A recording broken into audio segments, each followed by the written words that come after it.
بسم اللہ الرحمن الرحیم۔ السلام علیکم دوستو، دنیا بھر کی خبروں میں آج آپ سنیں گے، لیکن اس سے پہلے اگر ہو سکے تو لائک اور سبسکرائب کا بٹن ضرور دبا لیں۔ شکریہ۔ صہیونی حکومت کے فضائی دفاعی نظام کے سابق کمانڈر نے اس حکومت کے حکام کو خبردار کیا ہے کہ وہ ایران کے ساتھ براہ راست تصادم سے گریز کریں، کیونکہ یہ اسرائیل کے مفاد میں نہیں ہے۔ بریگیڈیئر جنرل رام کوفار نے کہا ہے کہ ایران کے ساتھ طویل جنگ کا آغاز کرنا اسرائیل کے مفاد میں نہیں ہے۔ ان کا کہنا تھا کہ ایران کے پاس طویل رینج والے میزائل کا بہت بڑا سسٹم ہے۔ سابق کمانڈر نے اعتراف کیا کہ اسرائیلی فضائی دفاعی نظام کے کارآمد ہونے کے باوجود اس نظام میں خامیاں ہیں اور یہ مکمل نہیں ہے۔ یاد رہے دوستو کہ صہیونی حکومت نے تہران میں تحریک حماس کے سربراہ اسماعیل ہنیہ کو شہید کر کے ایران کی خود مختاری کے خلاف ورزی کی تھی، تاہم ایران نے ایک مدت تک تحمل کا مظاہرہ کیا تھا۔ ان بیلسٹک میزائلوں کے ذریعے کہ جو رزمیہ نعرے یا رسول اللہ کے ساتھ داغے گئے صہیونی حکومت کے سیکیورٹی اور انٹیلیجنس اہداف کو نشانہ بنایا گیا اور 90% میزائل کامیابی سے نشانے پر لگے، جس کے بعد صہیونی حکومت میں ایران کی انٹیلیجنس اور آپریشنل تسلط سے خوف طاری ہو گیا۔ سیٹلائٹ تصاویر سے صہیونی میڈیا سے بعض کی قیاس آرائیوں کے مطابق آپریشن میں متعدد صہیونی لڑاکا طیاروں بشمول F-35 کو نقصان پہنچا، تاہم صہیونی فوج نے گزشتہ روز دعویٰ کیا تھا کہ ایران کے جوابی میزائل حملے میں ان لڑاکا طیاروں کو کوئی نقصان نہیں پہنچا تھا۔ مودی کی جماعت بی جے پی کو عام انتخابات کے بعد ریاستی انتخابات میں بھی دھچکا لگنے کا امکان ہے۔ حکمران جماعت بی جے پی 2 ریاستی انتخابات میں بھی ہارنے والی ہے۔ ہریانہ اور مقبوضہ کشمیر میں بھی بی جے پی کو اپوزیشن جماعت کانگریس اور اتحادیوں سے شکست کا امکان ہے۔ کانگریس کو واضح برتری حاصل ہے، جو حکمران جماعت کی ریاست میں ایک دہائی کی حکمرانی کے خاتمے کا اشارہ ہے۔ حزب اختلاف نے جموں اینڈ کشمیر میں بھی برتری حاصل کر لی۔ ہریانہ اور مقبوضہ وادی میں مرحلہ وار ہونے والے انتخابات گزشتہ روز ختم ہوئے۔ آپریشن طوفان الاقصی کی پہلی سالگرہ کے موقع پر امریکی وزیر دفاع نے صہیونی وزیر دفاع سے ٹیلی فونک رابطہ کیا۔ حیران کن بات یہ ہے کہ اس گفتگو میں پینٹاگون کے سربراہ نے دوہرا رویہ اپناتے ہوئے دعویٰ کیا کہ امریکہ غزہ میں جنگ بندی کے لیے پر امید ہے۔ انہوں نے اس بات کی وضاحت بھی کی کہ امریکہ کے پاس اپنے شہریوں کی حفاظت کشیدگی میں کمی اور مزید امداد فراہم کرنے کی صلاحیت ہے۔ اس ٹیلی فونی گفتگو میں ایران کے خلاف بے بنیاد الزامات کی تکرار بھی ہوئی۔ دونوں رہنماؤں نے ایران اور علاقائی استحکاماتی گروہوں کے مقابلے پر ایک دوسرے کا ساتھ دینے کا اعلان کیا۔ یاد رہے دوستو کہ امریکہ نے غزہ جنگ کے 1 سال گزرنے اور 42,000 سے زائد فلسطینیوں کی شہادت کے بعد صرف بیانات کی حد تک ہی جنگ بندی اور غزہ کی حمایت کا ذکر کیا، تاہم امریکی صہیونی رجیم کی عملاً حمایت سے کسی لمحے بھی دریغ نہیں کیا۔ رانا ثناء اللہ کا کہنا ہے کہ تحریک انصاف کے رہنما علی امین گنڈا پوری کے اغوا کے ڈرامے کی آڑ میں دنیا میں اداروں کو بدنام کرنا چاہتے تھے۔ ان کا کہنا تھا کہ علی امین گنڈا پور نے ڈرامہ کیا، یہ اس ڈرامے سے شنگھائی کانفرنس پر اثر انداز ہونا چاہتے تھے۔ رانا ثناء اللہ کا کہنا تھا کہ وزیر اعلیٰ خیبر پختونخوا کا کہنا ہے کہ 12 اضلاع کراس کر کے آیا ہوں۔ علی امین گنڈا پور بتائیں کہ کون سے 12 اضلاع کراس کر کے آئے ہیں؟ مارگلا کی دوسری طرف سے 1 گھنٹے میں بندہ خیبر پختونخوا پہنچ جاتا ہے۔ علی امین گنڈا پور جھوٹ بول رہا ہے۔ رانا ثناء اللہ کا کہنا تھا کہ یہ چنگی نمبر 26 سے کل نکلا تھا، اسے اسی وقت پکڑ لینا چاہیے تھا۔ اسے اپنی نگرانی میں خیبر پختونخوا ہاؤس رکھنا چاہیے تھا۔ میری تو رائے تھی کہ اسے اٹک سے آگے نہیں آنے دینا چاہیے تھا۔ رانا ثناء اللہ کا یہ بھی کہنا تھا کہ علی امین گنڈا پور کے ڈی چوک پہنچنے کو ناکامی نہیں کہوں گا۔ سوشل میڈیا پر اسد کیسر جیسے سنجیدہ لوگ بھی پروپیگنڈا کر رہے تھے۔ رانا ثناء اللہ کا کہنا تھا کہ یہ دنیا میں پاکستان کے امیج کو خراب کر رہے تھے۔ ملک میں معاشی استحکام آنے سے ملک کا فائدہ ہوگا۔ لوگوں کو سمجھنا چاہیے کہ یہ ملک میں افراتفری فساد چاہتے ہیں۔ رانا ثناء اللہ کا کہنا تھا کہ ان کے اتنے زیادہ لوگ نہیں تھے، کیا ضرورت تھی پورے شہر کو بند کرنے کی۔ انہوں نے فتنہ آپریشن لانچ کیا تھا، لاہور سے ان کو زیرو رسپانس ملا۔ جموں اینڈ کشمیر کے سابق وزیر اعلیٰ اور نیشنل کانفرنس کے صدر ڈاکٹر فاروق عبداللہ نے کہا ہے کہ اسلام آباد میں ہونے والی شنگھائی تعاون تنظیم کے اجلاس سے ہندوستان اور پاکستان فائدہ اٹھاتے ہوئے دو طرفہ مسائل پر بات چیت کریں گے، جبکہ ہندوستان کے وزیر خارجہ جے شنکر نے حال ہی میں ایک بیان میں کہا تھا کہ وہ شنگھائی تعاون تنظیم کے اجلاس میں شرکت کے لیے اسلام آباد جا رہے ہیں، وہ دونوں ملکوں کے تعلقات پر بات کرنے نہیں جا رہے۔ دوستو، یاد رہے کہ شنگھائی تعاون تنظیم کا اجلاس 15 اور 16 اکتوبر کو اسلام آباد میں منعقد ہوگا اور تقریباً 10 سال کے بعد ہندوستان کی کسی اعلیٰ شخصیت کا یہ پہلا دورہ پاکستان ہوگا۔ اس سے قبل 2015 میں اس وقت کی ہندوستانی وزیر خارجہ سشما سوراج افغانستان سے متعلق ہونے والی کانفرنس میں شرکت کے لیے پاکستان آئی تھیں۔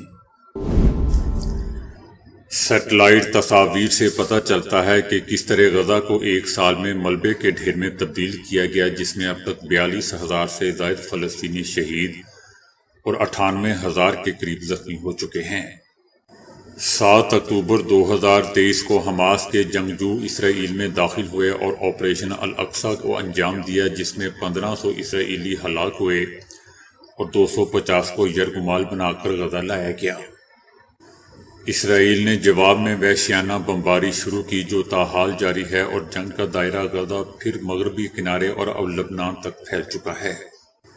ایک سال سے جاری مسلسل بمباری میں غزہ کھنڈر بن چکا ہے، رہائشی علاقے ملیا میٹ ہو گئے ہیں، 66% سے زیادہ عمارتیں زمین بوس ہو چکی ہیں، 70% آبادی بے گھر ہو چکی ہے۔ ایک سال میں غزہ کے اندر مجموعی طور پر 1,63,778 عمارتوں کو نقصان پہنچا، جن میں سے 52,564 عمارتیں مکمل طور پر تباہ کر دی گئیں۔ اسی طرح 18,913 عمارتوں کو شدید نقصان پہنچا اور وہ کسی بھی وقت گر سکتی ہیں، جبکہ 56,710 عمارتوں کو معمولی نقصان پہنچا، لیکن وہ قیام کے قابل نہیں ہیں۔ اقوام متحدہ کی رپورٹ میں کہا گیا ہے کہ صرف 35,000 سے زائد ایسی عمارتیں ہیں جو محفوظ ہیں اور ان میں قیام کیا جا سکتا ہے۔ غزہ میں 42 ملین ٹن سے زیادہ ملبہ موجود ہے۔ یاد رہے دوستو کہ غزہ دنیا کے سب سے زیادہ گنجان آباد علاقوں میں سے ایک ہے، جہاں 2.3 ملین سے زیادہ لوگ دہلی کے سائز کے 1/4 حصے میں رہتے ہیں۔ مسلسل بمباری سے غزہ میں کھڑی فصلیں تباہ ہو چکی ہیں، جبکہ پورے شہر میں اکا دکا ہی پودے زندہ بچے ہیں۔ فصلیں تباہ ہونے سے وہاں خوراک میں کمی کا سامنا ہے۔ غزہ کی پٹی میں زرعی زمین 150 مربع کلومیٹر تک ہے، جو کل رقبے کا تقریباً 41% ہے۔ امیر جماعت اسلامی پاکستان حافظ نعیم الرحمان نے کہا ہے کہ حماس نے اسرائیل کو تسلیم کرنے والوں کے خواب چکنا چور کر دیے۔ حافظ نعیم الرحمان کا کہنا تھا کہ آج طوفان الاقصی حملے کو 1 سال بیت گیا اور 40,000 فلسطینی شہید ہو چکے ہیں۔ یوم یکجہتی غزہ منایا جا رہا ہے اور پورا پاکستان سڑکوں پر ہے۔ ان کا کہنا تھا کہ امریکہ اور دیگر ممالک اسرائیل کی سرپرستی کر رہے ہیں۔ مسلمان ممالک کے حکمراں آج بھی سوئے ہوئے ہیں اور غزہ پر بات کرتے ہوئے ڈرتے ہیں۔ لوگ پوچھتے ہیں کہ حماس نے 7 اکتوبر کو اسرائیل پر حملہ کیوں کیا؟ فلسطینی 2023 سے نہیں بلکہ 1948 سے ہی لڑ رہے ہیں۔ لاکھوں شہید ہو چکے ہیں، وہ کسی کو نظر نہیں آیا۔ امن کے دعوے داروں کو بچوں کا قتل عام کیوں نظر نہیں آ رہا؟ آج تک امریکہ اسرائیل کو $310 ارب کا اسلحہ دے چکا ہے۔ بھارت، اسرائیل، امریکہ مل کر غزہ پر مظالم کر رہے ہیں۔ یورپی ممالک میں اسرائیل کی زیادہ سے زیادہ مدد کا مقابلہ جاری ہے۔ یہ ممالک اسرائیل کی تخریب کاری کے سرپرست ہیں۔ امریکہ کا چہرہ ہیروشیما ناگاساکی پر ایٹم بم پھینک کر عیاں ہوا تھا، اب مزید ہو گیا ہے۔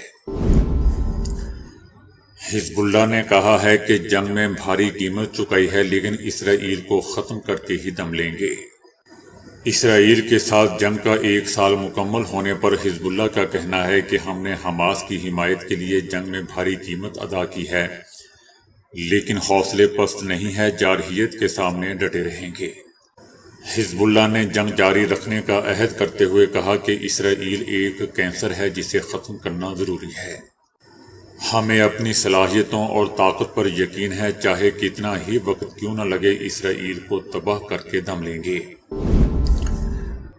پاکستان تحریک انصاف نے فلسطین پر حکومت کی منعقدہ APC میں شرکت نہ کرنے کا اعلان کر دیا ہے۔ PTI نے فلسطین پر حکومت کی منعقدہ APC میں شرکت سے متعلق فیصلہ اپنا تبدیل کر لیا۔ PTI چیئرمین بیرسٹر گوہر خان نے APC میں شرکت نہ کرنے کا اعلان کیا ہے۔ یاد رہے دوستو کہ PTI نے پہلے APC میں شریک ہونے کا فیصلہ کیا تھا، مگر اب فیصلہ تبدیل کر لیا ہے۔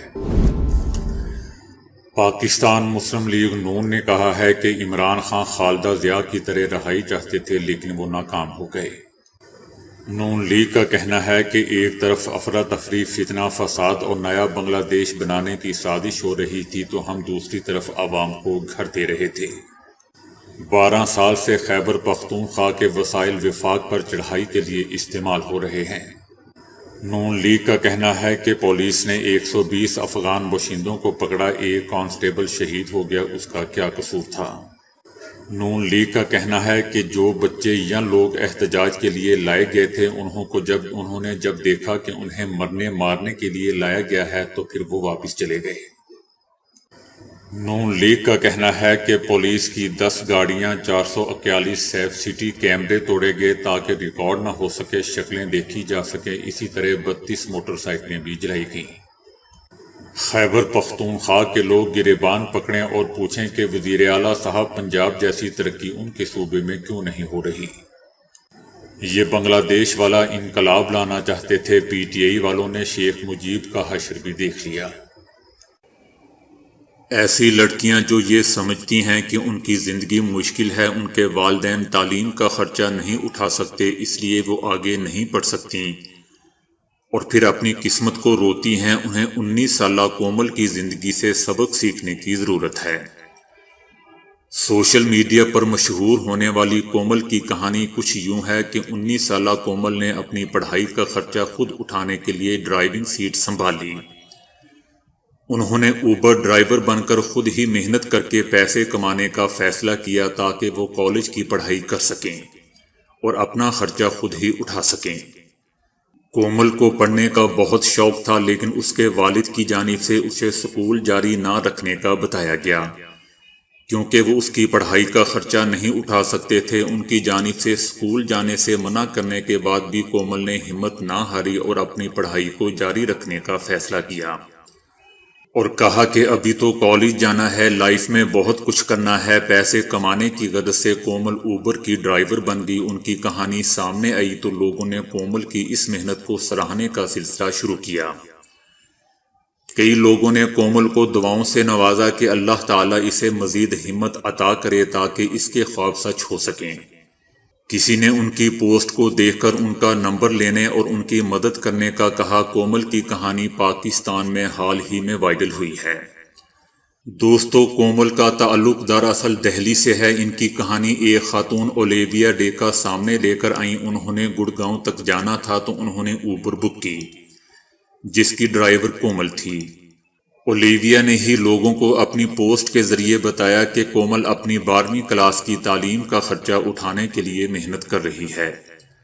ان کے والد انہیں اسکول سے نکالنا چاہتے تھے لیکن وہ اپنی پڑھائی جاری رکھنے کی خواہش مند تھی، اس لیے انہوں نے کالج کا خرچہ اٹھانے کے لیے خود ہی پیسے کمانے کا فیصلہ کیا اور اوبر ڈرائیور بن گئی۔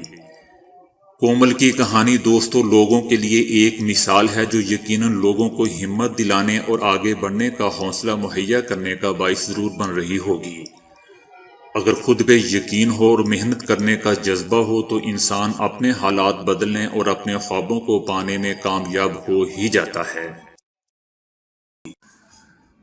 کبھی کبھی مشینوں کی غلطیاں بہت ہی مضحکہ خیز ہو جاتی ہیں۔ اس کی تازہ ترین مثال چند دن پہلے سوشل میڈیا پر وائرل ہونے والی ایک ویڈیو میں جس میں خود کار کیمرہ فٹ بال کی بجائے گنجے امپائر کی طرف بار بار گھوم رہا تھا، جس کی وجہ سے ناظرین کو اصل میچ کی جگہ امپائر کو دیکھنا پڑ رہا تھا۔ کورونا وبا کی وجہ سے فٹ بال اسٹیڈیم بھی شائقین سے بالکل خالی تھا اور تمام میچز صرف سپورٹس چینل کے ذریعے ہی دیکھے جا سکتے تھے۔ اس دوران ناظرین نے دیکھا کہ کیمرہ بار بار اصل گیند پر سے ہٹ کر گنجے امپائر سے چمکتے ہوئے سر کی طرف گھوم رہا تھا، جو زیادہ وقت میدان کے خالی حصے میں کھڑا رہتا تھا۔ نتیجہ یہ ہوا کہ فٹ بال شائقین اس میچ کے بعد اہم واقع کھیل دیکھنے کی بجائے گنجے امپائر کا سر ہی دیکھتے رہ گئے اور دوسری طرف گول ہو گیا۔ چیمپئن شپ کی انتظامیہ نے اس سال اپنی براہ راست نشریات کو خود کار انداز میں پیش کرنے کے لیے مصنوعی ذہانت کے حامل 4K سپورٹس کیمرے بنانے والی امریکی کمپنی پیکسلوٹ سے معاہدہ کیا تھا۔ اس کے بعد فخریہ اعلان کیا گیا کہ اس سال چیمپئن شپ کی براہ راست نشریات میں ذہین اور خود کار کیمروں سے کام لیا جائے گا، جنہیں کنٹرول کرنے کے لیے کسی انسان کی ضرورت نہیں ہوگی، تاہم کیمرہ امپائر کو ہی کنٹرول کرتا رہا۔ یہ واقعہ ہو جانے کے بعد چیمپئن شپ انتظامیہ اور کمپنی پیکسلوٹ دونوں کو انتہائی شرمندگی اٹھانا پڑی، جس کے بعد پیکسلوٹ کمپنی نے اپنے ایک بیان میں کہا ہے کہ وہ معاوضے کی آدھی رقم چیمپئن شپ انتظامیہ کو واپس کر رہی ہے۔ تو دوستو، ابھی کے لیے اتنا ہی۔ ویڈیو کو لائک اور شیئر کرنے کا بہت بہت شکریہ۔